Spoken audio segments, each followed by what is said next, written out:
Welcome back, everybody. Today is the first of our two talks on Richard Nixon and a bizarre relationship, an even stranger story. The relationship is that of the Quaker Nixon and the German Jewish refugee Henry Kissinger, surely one of the most unlikely combinations to ever grace the White House. The story is one of a duality of simultaneous good and evil, perhaps unparalleled in the history of the presidency.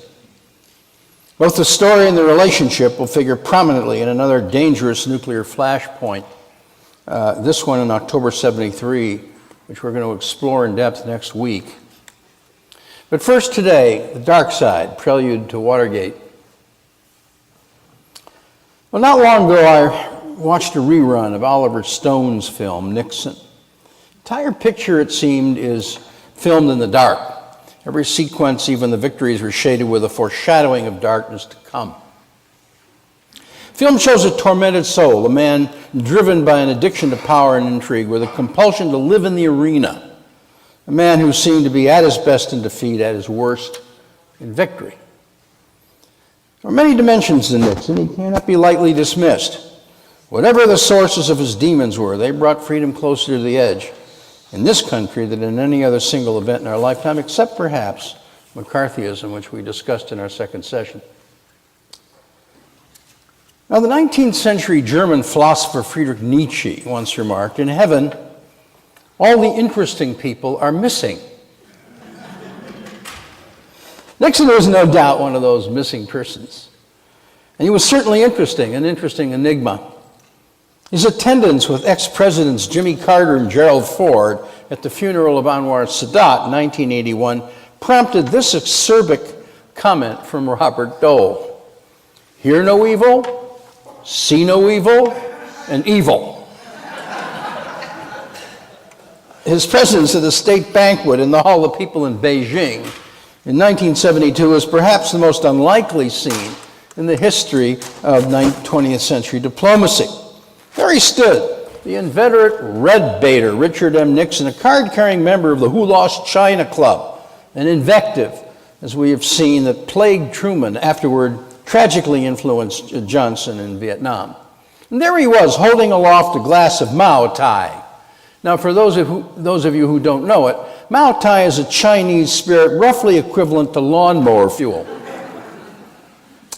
And quoting Chairman Mao, "Seize the day, seize the hour."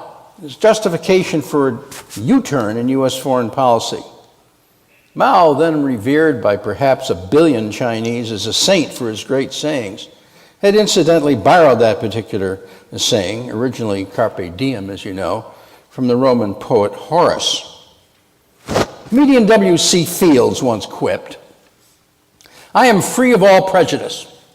I hate all people equally." Charles Krauthammer characterized Nixon as a man in the W.C. Fields mold.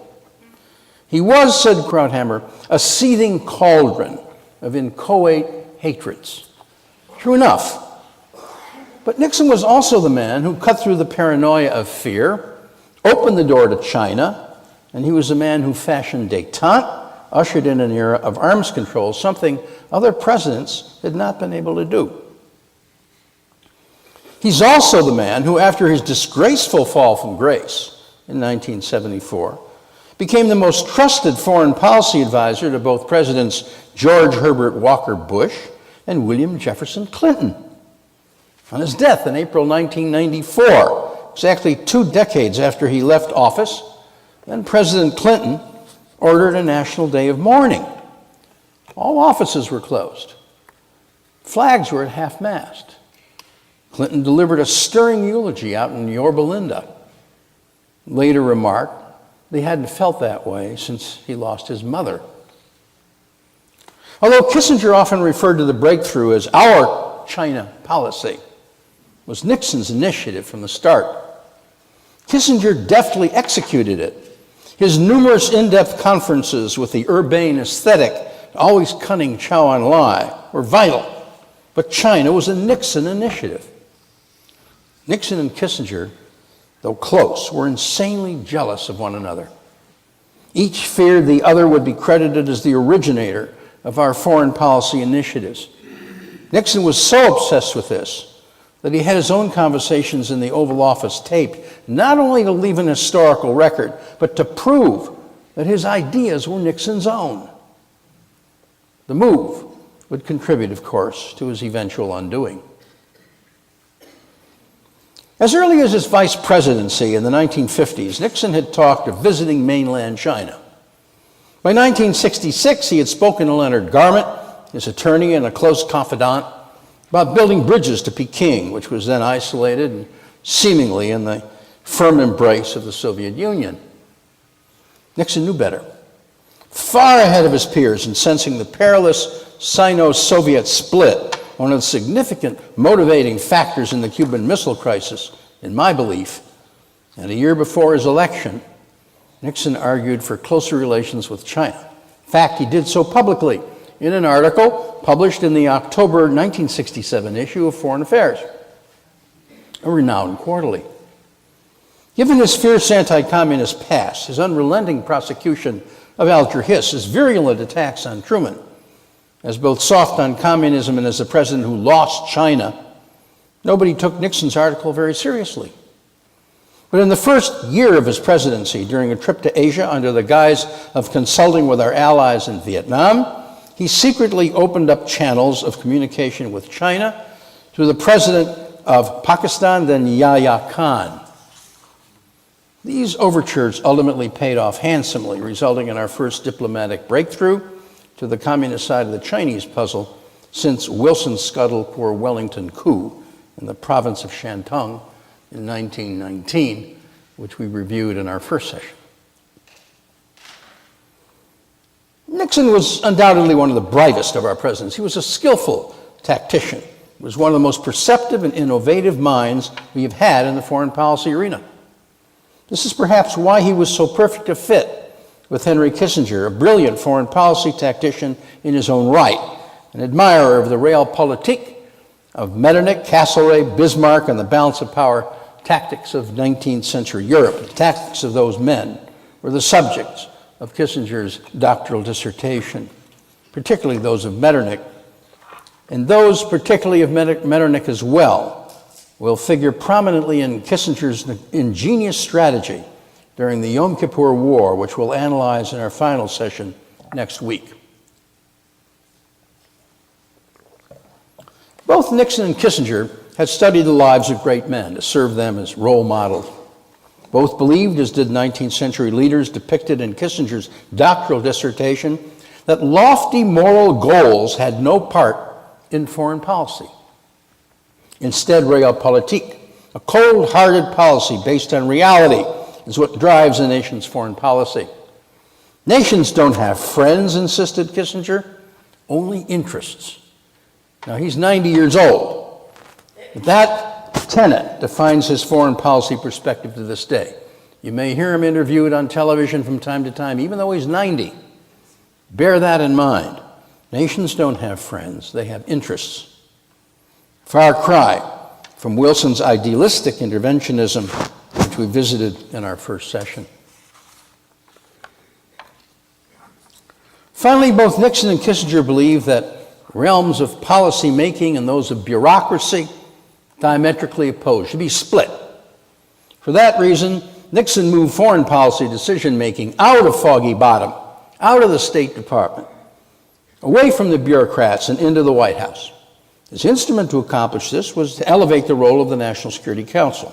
And in Henry Kissinger, as National Security Advisor, he not only found someone who had read his writings, but who was his intellectual equal. Someone who understood his policies, could carry them out. That's why Kissinger became Nixon's most intimate advisor. But it was Nixon who set the strategic direction, Kissinger who worked out the tactics. Notwithstanding all these deep-seated tensions between this baffling couple, the two of them made perhaps the most influential foreign policy team in American history.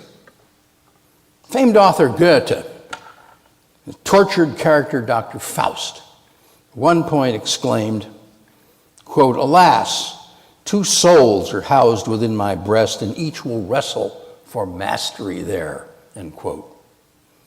The German-centric Kissinger, undoubtedly with this literary anomaly of Goethe in mind, once remarked, quote, "There's no true Nixon. Several warring personalities struggled for preeminence within the same individual. One was idealistic, thoughtful, generous. The other vindictive, petty, emotional. There was a reflective, philosophic, stoical Nixon," continues Kissinger, "and there was an impetuous, impulsive, and erratic one." Buried in Kissinger's phraseology is a hint of the duality to come in our story of Nixon's inexplicable descent into the abyss of Watergate. The ambivalence which Kissinger perceived is at the heart of our eerily parallel stories. The two paths taken by Nixon are as incongruous as any in the history of the presidency. Both paths had an indelible impact on Nixon's place in history. Both had a profound impact on the psyche of our nation. Ambrose Bierce, in the Devil's Dictionary, defined admiration. Interesting definition. He defined it as the polite recognition of another's resemblance to ourselves. Well, who then did Richard Nixon admire? Turns out we can learn much from the answer. David Gergen analyzed this quite well. Served in the Nixon White House, noted that Nixon admired two role models, and they were indeed, in certain interesting respects, like himself. They were surprisingly Benjamin Disraeli, and not surprisingly, Charles de Gaulle. Disraeli, a conservative prime minister of Great Britain, as you know, during the latter half of the 19th century, often adopted programs and policies of the opposition party, the Whigs, as if they were his own. Ironically, Disraeli, though a conservative, gained a reputation as a founder and advocate of the welfare state. His leadership extended the political base of the Tory party and undoubtedly shaped its traditions for many years to come. Nixon, following this model, brought people such as Pat Moynihan, a lifelong liberal Democrat, into the White House. Although Nixon had campaigned as a conservative, through Moynihan and others, Nixon actually proposed numerous progressive reforms. If you check it out, it's amazing. Some of them passed, some of them did not, but many of them in areas such as the environment, cancer research, workplace safety, and education did. Supported the Clean Air Act. He supported affirmative action. He created the Environmental Protection Agency, the EPA, and OSHA, Occupational Safety and Health Act. And in February 1974, only a few months before he resigned, he even proposed a health reform package that would have required employers to buy insurance for all of their employees. The Disraeli syndrome, that of the strong conservative leader, being able to take bold steps into areas where less conservative leaders were foreclosed, no doubt, was a major factor enabling Nixon to open relations with China. Promote détente, arms control. Tell that to Republicans today, they'll think you've taken leave of your senses. Nixon also idolized Charles de Gaulle. Perhaps no one historical figure exercised a greater hold on Nixon than did the former president of France. Nixon's book, Leaders, published in 1982, he not only devotes an entire admiring chapter to de Gaulle, quotes him time and again in his essay, In the Arena. The admiration was mutual. After Nixon's defeat in the presidential election of 1960, Nixon was a political pariah. He traveled abroad pretty much unnoticed, except in France. De Gaulle, who had risen like a phoenix himself from the ashes numerous times during his mercurial career, foresaw the same possibility someday for Nixon and wisely received him like visiting royalty. De Gaulle, as a role model, impacted Nixon in a number of both positive and negative ways. David Gergen observed that de Gaulle had the same innate ability as did Nixon to leap over the thinking of those who surrounded him and to discern future trends. The 1930s, for example, de Gaulle, then only a lieutenant colonel in the French army, recognized as too few of his contemporaries that the striated battle strategies of trench warfare that had dominated the Franco-Prussian War and the First World War were already rendered obsolete by the development of more mobile implements of war, such as the combustion engine. De Gaulle stood virtually alone in arguing that the Maginot Line was outmoded, would prove virtually useless in protecting France from a German onslaught. De Gaulle's foresight, Gergen contends, instilled in Nixon a belief that a leader must have the prescience that comes from a combination of both intelligence and instinct. Nixon's China initiative derived from both such qualities. Both de Gaulle and Nixon had the same life goals. They wanted to be architects of their times. And the great irony is that they both possessed the innate intellect and instincts to do just that. But the de Gaulle role model was a two-edged sword. There was in the de Gaulle model a fatal flaw. De Gaulle was a patrician. His style of governance was aloof. He was a loner, often acting in isolation. De Gaulle had little interest in mixing with the people. Neither did Nixon. De Gaulle did not care for politicians or the press or almost anyone else for that matter. Neither did Nixon. De Gaulle was imperious. He was haughty. So was Nixon. Robert Dole made this very wry but astute observation about this quality in Nixon. The most extraordinary thing about the Nixon presidency, quipped Dole, was not the way it ended, but that it happened at all. In a business of men who cannot stand to be alone, Richard Nixon wanted men kept away. So in this sense at least, the attempt to emulate de Gaulle only reinforced Nixon's worst instincts. Biographers such as Richard Reeves in his book Richard Nixon Alone in the White House, and people who knew Nixon up close, such as Henry Kissinger, David Gergen, are unanimous as describing Nixon as by nature a loner, a shy man, preferred to work out his grand solutions in his own mind, or at most with the rare partner he felt was a co-equal. In most cases, that was Henry Kissinger. Nixon did not enjoy the hurly-burly of politics, nor was he naturally drawn to the areas of democratic leadership. In fact, argues Gergen, Nixon would often disappear for large parts of the day into a quiet study, away from the hustle-bustle of the Oval Office, to reflect, write, decide on issues. Well, that was his way. Kissinger once observed, no modern president could have been less equipped by nature for political life. H.R. Haldeman called him the mad monk.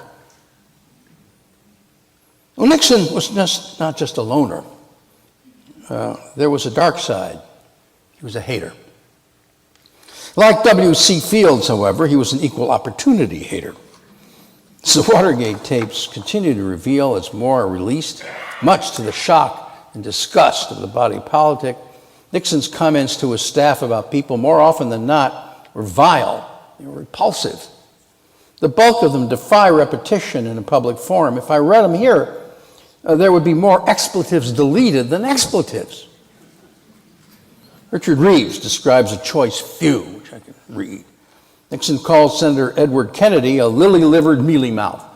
Tip O'Neill is an all-out dove and a vicious bastard. When the Supreme Court refused to restrain publication of the Pentagon Papers, Nixon lashed out. Supreme Court's a disaster. You got an old fool and Thurgood Marshall, a senile old bastard in black, then you've got Brennan, a jackass Catholic, and then you got Potter Stewart, who's a little dumb, and a weak bastard who's been overwhelmed by the Washington-Georgetown social set. And that's quite mild. Even worse, but much more ironic, were Nixon's anti-Semitic comments.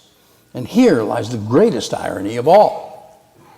As more continues to be revealed, his closest confidant and soulmate, to the end of his administration, the man he appointed to the most powerful post in his administration was, of course, Henry Kissinger. Trusted attorney, Leonard Garment. Most influential speechwriter, Bill Safire. Arthur Burns was appointed by him to serve as chairman of the Federal Reserve Board. Herb Stein to head up his Council of Economic Advisors. His political mentor and the man who steered him through political wars literally from the start of his career in California to his final victory in '72 was Murray Chotiner. And incredibly, the man he turned to for spiritual guidance and solace during his last days in the White House, besides the famous praying incident with Kissinger, was Rabbi Baruch Korf, all Jews. Despite all of these intimate and thoroughly dependent relationships, throughout his administration, as the tapes continue to reveal, Nixon often complained to Bob Haldeman, "Bob, most Jews are disloyal. There are exceptions, but Bob, generally speaking, you can't trust the bastards." Amazing. Other examples of this prejudice in the tapes are legion, including an astonished colloquy with Reverend Billy Graham. Ironically, however, Nixon did not consider himself anti-Semitic. Laughingly, according to Ehrlichman, he once blurted out, "I think Governor John Connally is anti-Semitic. It probably troubles him to deal with Herb Stein, Arthur Burns, Henry Kissinger, Bill Safire, and Leonard Garment. Well, too bad for Connally." Even more to the point, his more intense, mystifying love-hate relationship with Henry Kissinger. Nixon often used anti-Semitism here as a ploy, cleverly. He was keenly aware of Kissinger's insecurities, complexities, his perpetual fear that he would not fit entirely into Nixon's close-knit coterie of conservative wasps if he was too closely identified with his religion. So from time to time, Nixon would taunt Kissinger by admonishing him. Well, now let's hear the American version, after Kissinger had suggested a course of action which happened to favor Israel, which incidentally happened only rarely. Kissinger was very conflicted and rarely pro-Israel. Nixon developed a great hatred for what he called the Eastern establishment. Following Nixon's 1968 election victory over Hubert Humphrey, the country experienced intensifying anguish over our continued involvement in Vietnam. With no indications whatsoever of the abatement Nixon had promised in his campaign, student protests like those under Lyndon Johnson were mushrooming, prompting marches, strikes on campuses in Washington and other great cities all over America. Of course, there was that famous incident at a Lincoln Memorial at the time of the Kent State Massacre where Nixon ventured out alone late at night with only his aide to the great chagrin of the Secret Service and engaged in colloquy with student protesters. Nixon, rather than reacting by a change of policy, however, actually hardened his stance, mounted a political counterattack against the so-called Eastern establishment. Well, now Kissinger, surely one of those so-called Eastern intellectuals, was keenly aware of Nixon's almost maniacal antipathy to the class. Ironically, often complained, Kissinger did, of these same intellectuals, as we shall see in his damnation of Ellsberg. This phenomenon, as we'll see, ultimately had a devastating effect on Nixon. Vice President Spiro Agnew, at a $100 per plate dinner in Jackson, Mississippi, mouthing a phrase which clearly far above Agnew's pay grade, crafted by the nimble linguist Bill Safire, attacked the so-called liberal intellectuals as nattering nabobs of negativism, snobs, for most of them a disdain to mingle with the masses who work for a living, end quote. This colorful linguistic puppetry from Nixon's failed vice president reflected an aura of hate and disdain that could only have emanated from the very top. The class, the nattering nabobs, the limousine liberals, had rudely excluded Nixon when he graduated from law school. Never forgot shades of Lyndon Johnson and the Pedernales. What else then led to the parallel but antithetical tales of good and evil that are looming here today? Well, firstly, there was a major flaw in Nixon's character we can't ignore. That is, of course, paranoia. Because of this flaw, Nixon could never even rejoice. Too fearful. Now, let me give you but one poignant example. It happened during the historic breakthrough to China. In October 1970, Nixon had cautiously approached the premier of Pakistan, Yahya Khan, with a request that he act as intermediary in broaching the possibility of a meeting with Chow En-lai. He heard nothing back. But early in December, out of the blue, Kissinger was called into the office of the Pakistani ambassador in Washington, who said he'd had the following message for the president. At a meeting on November 15th, Chow En-lai had stated, quote, "A special envoy of President Nixon's will be most welcome in Peking." Astounded, elated, Kissinger bolted down the hall to the Oval Office with the news. He and Nixon began crafting an answer that same night to Chow's initiative. Moment of great triumph for Nixon. What he alone had envisioned as early as his 12th day as president, February 1969, was coming to fruition. But now, in Nixon's moment of supreme triumph, bewilderingly, Kissinger reportedly saw no joy in the man who was president. Deep inside, Kissinger thought, Nixon always expected to lose. He always expected his rewards to be snatched away, and always believed his enemies would prevail. His condition for rejection or failure, actually confused by success. It was an insightful observation by a Nixon intimate. Well, many have speculated on the origins of this compulsion, whether it was growing up poor, watching his father, a failed grocer, repeatedly beaten down, watching his two brothers tragically die young, or himself being turned down for a job both by prestigious law firms and by the FBI after working his way through Duke Law School. No one has successfully plumbed the wellspring of Nixon's paranoia. One thing is for certain, whatever the causes, they ran deep. In the film Catch-22, Alan Arkin once exclaimed, quote, "Just because you're paranoid doesn't mean they aren't after you." Nixon could have uttered that line in earnest. So paranoia, what else? Perhaps as an offshoot of the paranoia, Nixon often made a manageable problem infinitely worse by assuming he had more enemies than he did.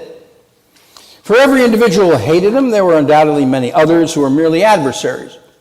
They didn't particularly like him or his politics, but they respected the office, they were open to persuasion if he'd only appeal to their better instincts.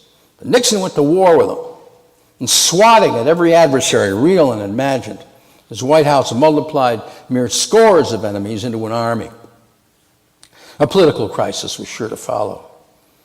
And it was this combination of attitudes, irreconcilable internal conflicts, and enigmatic predispositions in the man Nixon that was the true prelude to Watergate. Well, how then did these dark character flaws become the real prelude to Watergate? Our story of the curious duality begins to unfold on a rare, joyous day in the snake-bit life of Richard Nixon. The date was June 12, 1971. On June 12, 1971, the day of Tricia Nixon's wedding, Richard Nixon has been described as a man who, like any father of the bride, we've all been through it, been shunted aside, left to be nervous on his own, and kept looking out the window. Tricia had wanted an outdoor wedding, and Nixon had agreed. It was to be the first ever outdoor wedding in the White House. It was to be a grand spectacle. But it was raining. The Air Force informed Nixon that there would be 15 minutes of clearing at 4:33 p.m. So at 4:33 p.m. precisely, Nixon escorted his daughter Tricia down the aisle in the Rose Garden, where she became Mrs. Edward Cox at 4:48 p.m. Just as a misty rain began to fall, 59 million Americans watched the ceremony on television. It was a personal triumph and a political coup.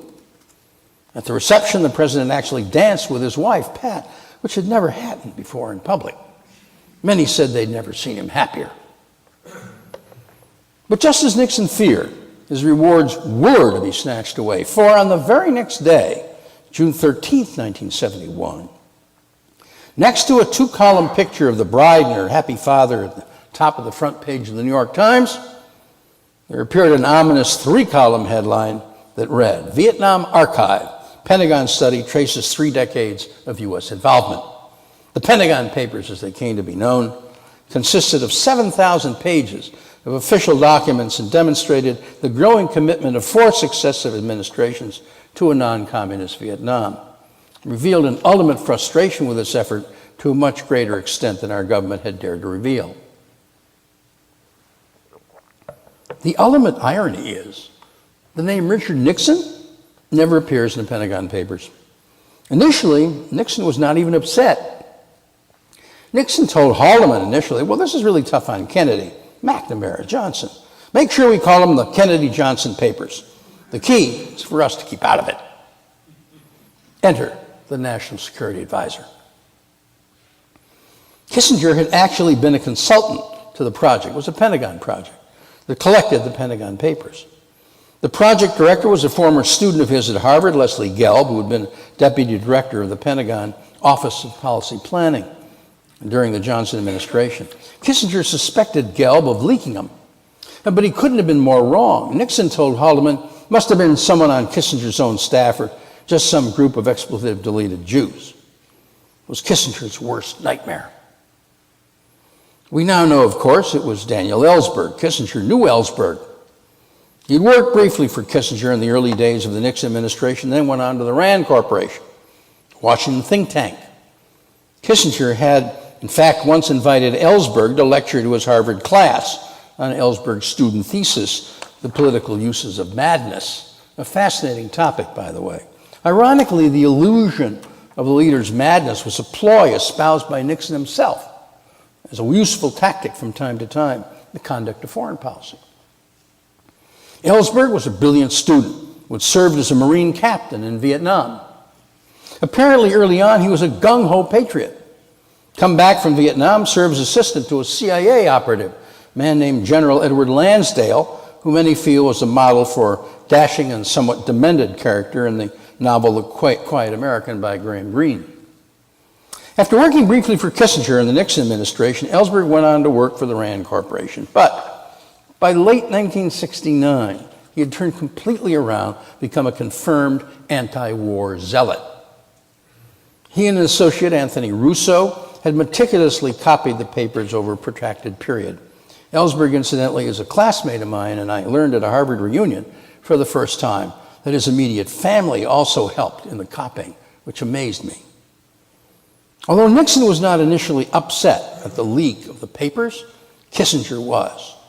Kissinger's childhood as a Jew in Nazi Germany had instilled in him a deep mistrust of other people. Not unlike Nixon, he harbored an instinctive distrust of colleagues and insiders alike. But far more important in this instance, because of his ethnic origins, his previous associations with both Gelb and Ellsberg, and the fact that he came out of the very Eastern establishment which Nixon so abhorred, Kissinger felt particularly vulnerable. Aside from this visceral reaction, Kissinger was justifiably fearful that the leak would affect his negotiating power in foreign policy in general and Vietnam in particular. Kissinger advised Nixon, "It shows you're a weakling, Mr. President. It could destroy our ability to conduct foreign policy. If the other powers feel that we cannot control leaks, they will never agree to secret negotiations." When Ellsberg's name came up, Kissinger was savage, claimed he was always a little unbalanced, drugs, sex, shot at peasants in Vietnam. Even H.R. Haldeman was taken aback at Kissinger's vehemence. He thought the national security advisor, always unsure about fitting in, was trying to protect himself, trying to divert Nixon from moving toward the conclusion that it had been Kissinger's friends, such as Ellsberg and Gelb, that had plotted to surface the classified documents. Moreover, Kissinger himself had little tolerance for dissenters. He lived with indelible memories of Nazi exploitation, national divisions in order to take power in Germany.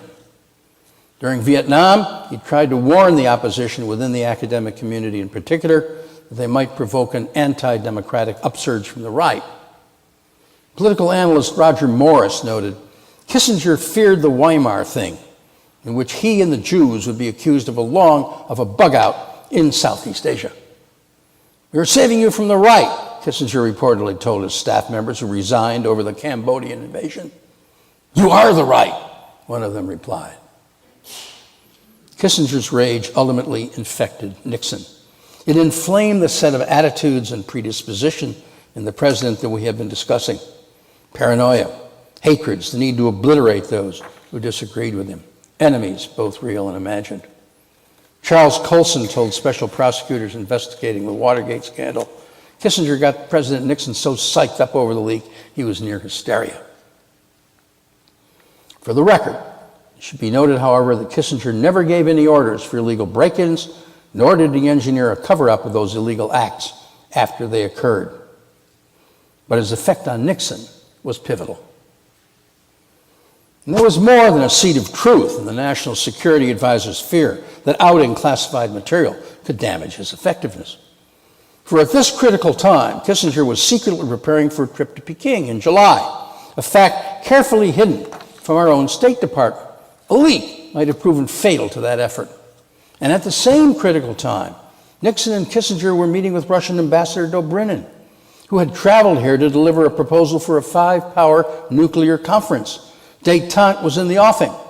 Both were extraordinary foreign policy initiatives that would no doubt have been jeopardized by leaks. So there was a genuine fear. The dialogues with Dobrynin had in fact inevitably turned to the subject of leaks. In order to avoid leaks, Nixon proposed to Dobrynin that he proceed to deal with Kissinger alone on a highly confidential basis, but not with Secretary of State Rogers. With regard to SALT, Berlin, the entire nature of our post-war relationship, it was the beginning of serious movement toward détente. The Ellsberg-type leaks had to be stopped. The critical substructure of Watergate was beginning to take shape, and so our fateful trail of good and evil begins. It all began quite innocently. Nixon ordered Attorney General Mitchell to begin a study of possible criminal liability in the case. Murray Gurfein, a Nixon appointee and then a Southern District judge in New York, had issued a temporary restraining order against the New York Times, halting further publication of the Pentagon Papers. The intention was to allow the government time to consider espionage charges against the source of the classified documents.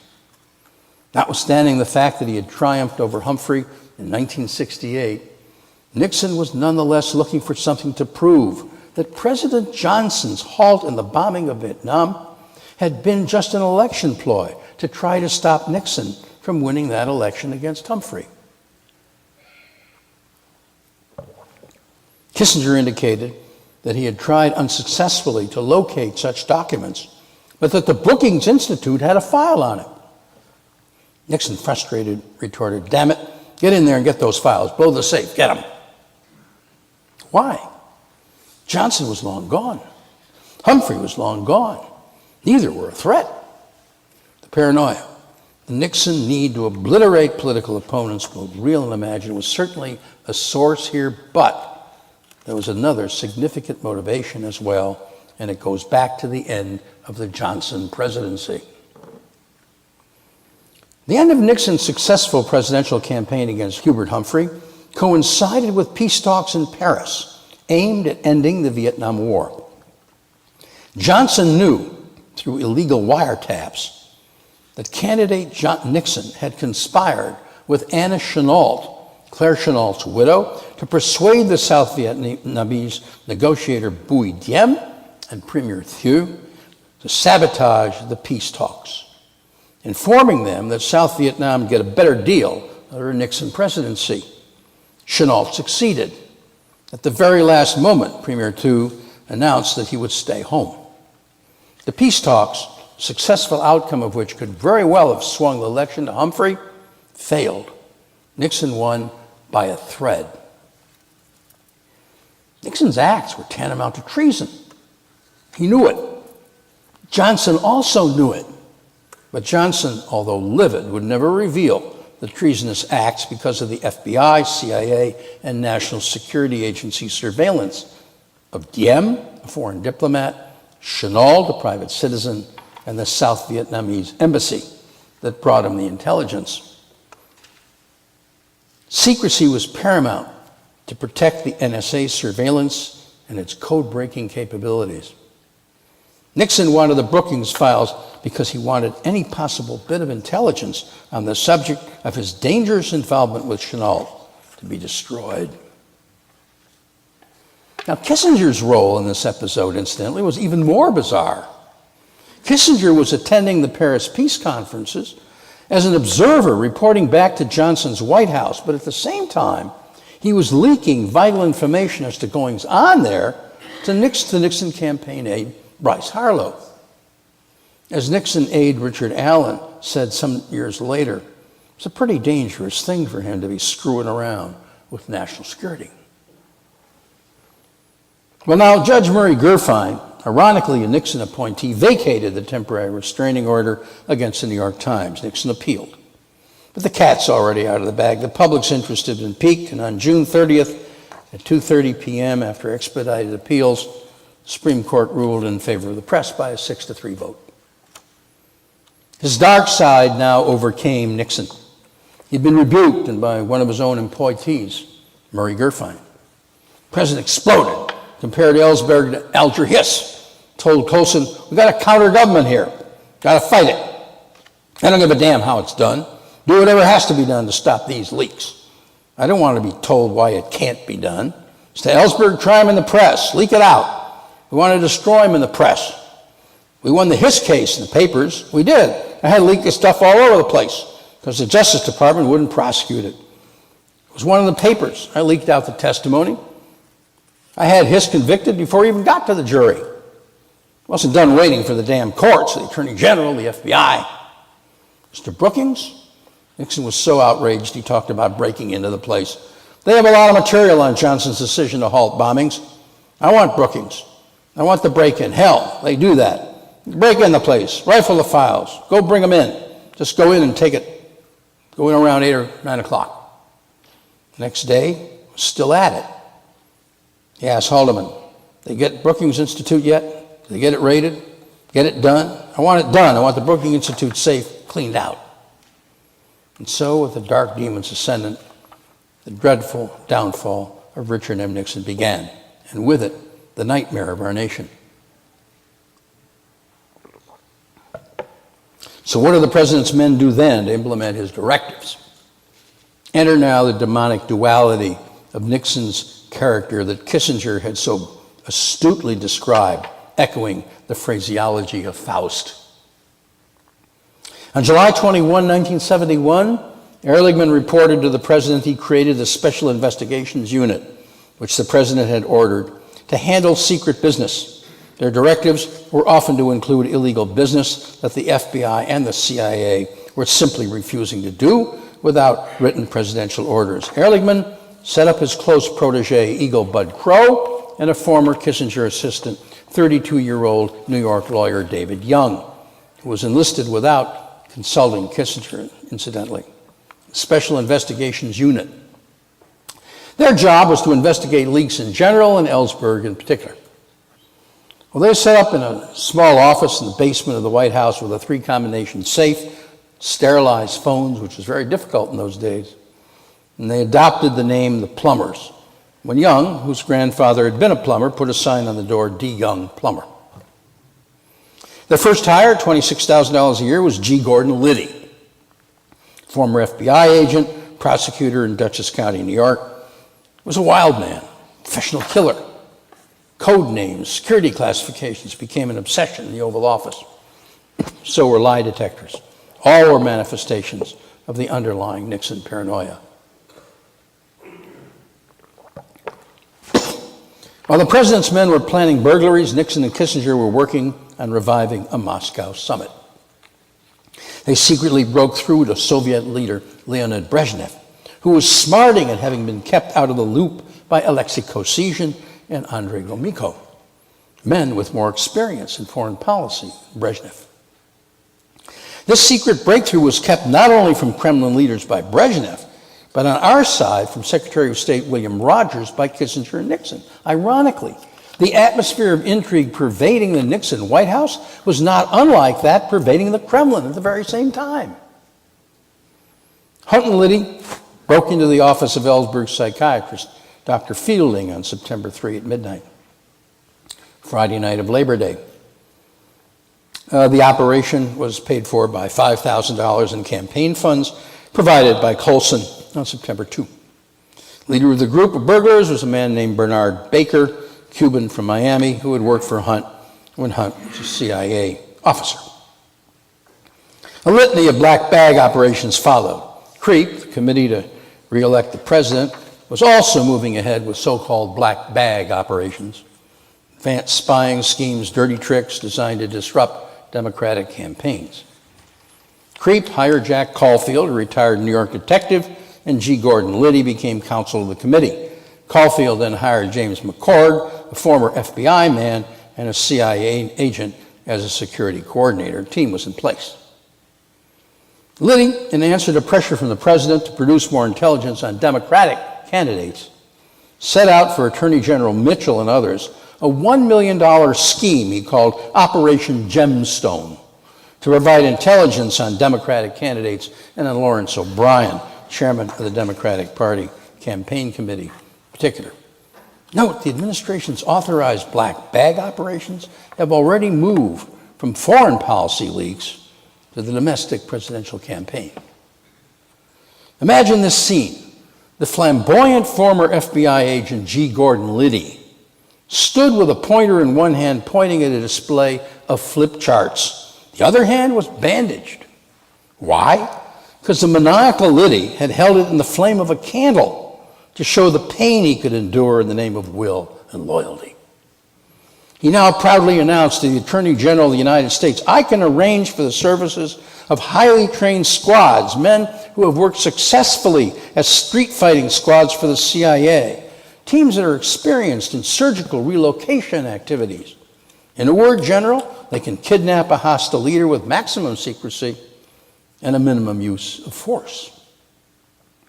Liddy was not talking about Al-Qaeda, foreign terrorists.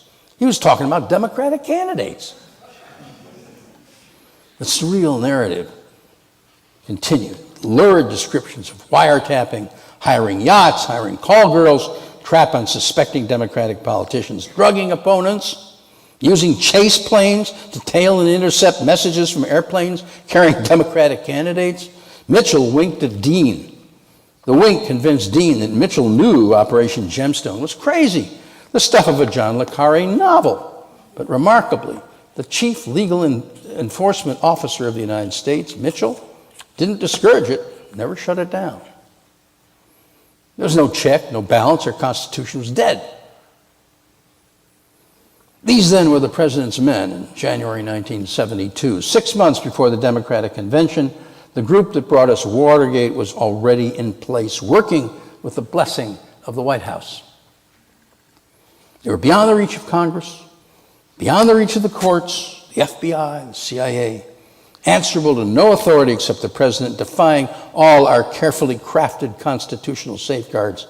They had created an atmosphere of mistrust, fear, internal spying, and backstabbing. It was an atmosphere that could only have been induced by a moral paradigm established in the Oval Office itself.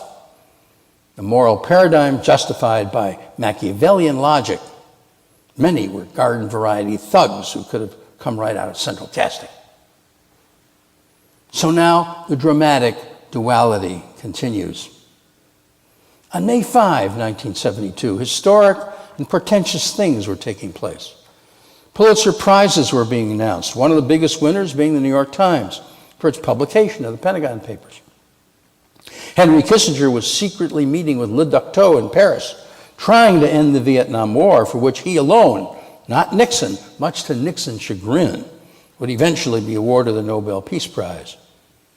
On that same fateful day, James McCord, security director of CREEP, rented room 419, the Howard Johnson Motor Inn, a room with a view of the offices of the Democratic National Committee in the Watergate office building.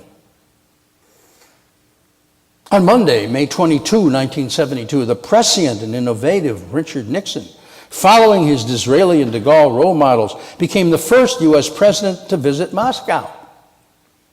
The framework of ABM and SALT envisioned by Nixon had been hammered out by Kissinger and his staff brilliantly, with presidential oversight for over more than 2 years. It was an historic first. A joint declaration was signed. On that same day, back in Washington at just past 6 o'clock on Friday evening, Howard Hunt, officially a member of the White House staff, and G. Gordon Liddy, counsel to the finance chairman of CREEP, were hosting a pre-burglary banquet in the Continental Room of the Watergate Hotel. The mind-boggling duality now continues. May 28, 1972, an historic night on which an American president went on Soviet television for the first time in history. On that same night of May 28th, Hunt and Liddy's men finally got inside Democratic headquarters just after midnight, taping open the locks on the doors between the sub-basement garage and the 6th floor. Nixon was at the apex of his career. The coverage has been incredible, Nixon heard from Colson on May 31. You're riding a wave of support that's stronger than anything I've ever seen. And then it got even better. On June 10, George McGovern defeated Hubert Humphrey in the California primary. It was a fatal blow to the Democrats' chances in the 1972 presidential election. Polls show Nixon would defeat McGovern 53% to 34%. Unprecedented numbers. Nonetheless afraid he would again somehow snatch defeat from the jaws of victory in the November election. On June 13th, talking to Colson, the paranoid Nixon said he wanted round-the-clock surveillance of McGovern until the election. On the night of June 14th, after a lobster dinner, Liddy told McCord they had to go back into Larry O'Brien's office since one of the bugs they'd installed earlier wasn't working quite right. This time, McCord volunteered to tape the locks on the doors. Did it wrong, of course, putting the tape on horizontally rather than vertically. A guard noticed this while the burglars were inside. Called the police, discovered McCord and the Cubans in the room. Hunt and Liddy, who were in room 214 of the same hotel, walked out of the hotel and into their cars, leaving behind 32 consecutively numbered new $100 bills. Remember Follow the Money? 2 address books with Howard Hunt's name and White House telephone numbers in them, and a $6.36 check from Hunt to his country club. Police found it all the next day. Bob Woodward and Carl Bernstein, neophyte reporters on the Washington Post, were about to launch careers. Richard Nixon's roller coaster descent into hell was on its way. We all lived through the national nightmare that followed, leaving in its wake the Saturday Night Massacre, fired special prosecutor, resignation of 2 attorneys general, which will figure prominently in next week's story of the Yom Kippur War. The shocking revelations, the cover-ups, the Senate hearings, trials of virtually all the president's men, 25 of whom went to prison, all of whom became household names: Haldeman, Ehrlichman, Dean, Colson, Mitchell, Chapin, Segretti, Young, Magruder, Hunt, Liddy, and more, pariahs all. Our nation suffered through this excruciating crisis until Nixon, after having been impeached, mercifully resigned in 1974. The country heaved a collective sigh of relief. Order and calm were finally restored under Jerry Ford, who, whatever else he was thankfully not a seething cauldron of inchoate hatreds. People finally went about their business, no longer stressed that the government was bugging, listening into their every phone conversation, burglarizing their homes or office, stealing their physicians' files, placing their names on government enemies lists, or secretly marking them for a worse fate. We were indeed closer to the edge of fascism with Nixon than we'd ever realized.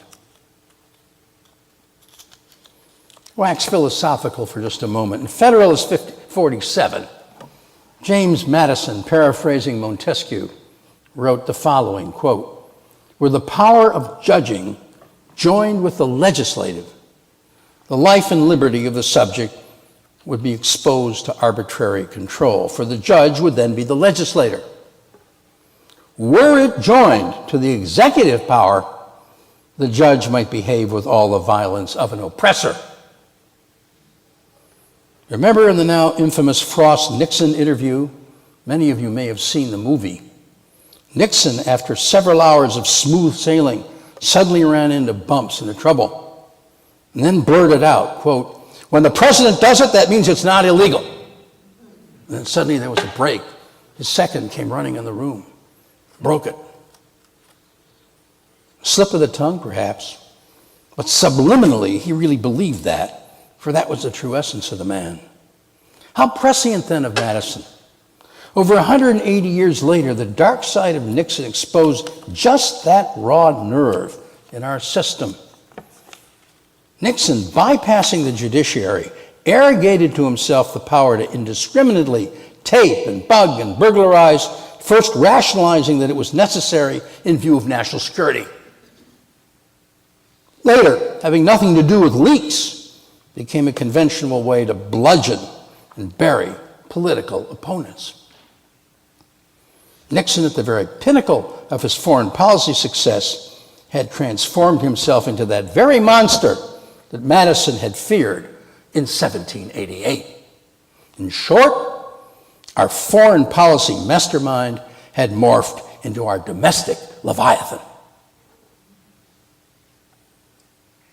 Presumptuous for any layman to attempt to explain the sources of Nixon's dark side. I'll leave that for the psychiatrist. We can all read Nixon in his own words. Again, in his book Leaders, Nixon revealingly cites this passage from Machiavelli. Let us be clear about one thing, says Machiavelli. Ideals and ethics are important in politics as norms, but they are scarcely effective as techniques. Morals and ethics as norms, but scarcely effective as techniques. These echoes of 19th century realpolitik may have served him well as a survival mechanism in the foreign policy arena, but the concept was devastating when applied to Nixon's domestic political opponents. So here we have a man, Nixon, a leader possessing innate intelligence, uncanny prescience, and with vision and foresight perhaps unparalleled in the office of president in the foreign policy arena, 20th century. But a man whose demons of hubris, hate, and paranoia brought about a tragedy of Shakespearean proportions. His character flaws fashioned an atmosphere in the halls of power in Washington, which endangered our basic freedoms as perhaps no other president in our history. He had become our grand inquisitor right out of Dostoevsky's Brothers Karamazov. Well, what saved us then from a spiraling descent into fascism? Well, the bulwark of the separation of powers established in the Constitution, in this case the impeachment power given to Congress, that was the legal mechanism that forced him to resign the office. But in the end, it was hubris more than anything else that brought Nixon down. A haughty patrician view of man, something his de Gaulle role model unfortunately fit well and buttressed. Remember de Gaulle in a military move backed coup knocked out the Fourth Republic, 1958. When the president does it, that means it's not illegal. The mind of our founders, George Washington, Thomas Jefferson, his mentor, George Mason, a great philosopher, each human being has been endowed by his creator with an inalienable capacity for reflecting and choosing. Unfortunately, Nixon didn't believe that. The minds of these same founders, each human being has an eternal self-determining principle. Nixon didn't believe that. Finally, in the spirit of these same founders, this unique capacity of human nature evokes awe, wonder, respect. It's this quality of awe, wonder, and respect for the individual soul Nixon never had. Just listen to the Watergate tapes. They're available to you now online. You'll perceive in an instant what I'm talking about. In the end, it was this flaw above all that ultimately led to the ruination of perhaps the most perceptive foreign policy mind in the 20th century. It was this fatal flaw that brought to his knees the man who, with the help of his brilliant, ruthless Secretary of State, had untied the great Gordian knot of the China-U.S. impasse and had broken through to détente with the Soviet Union. Where then was all this leading? As we'll see, Watergate had a profound effect on the conduct of U.S. foreign policy. The Soviets were well aware of our weakness. Stay tuned as next week we tackle Nixon, paranoia and paralysis at the nuclear brink. Thank you.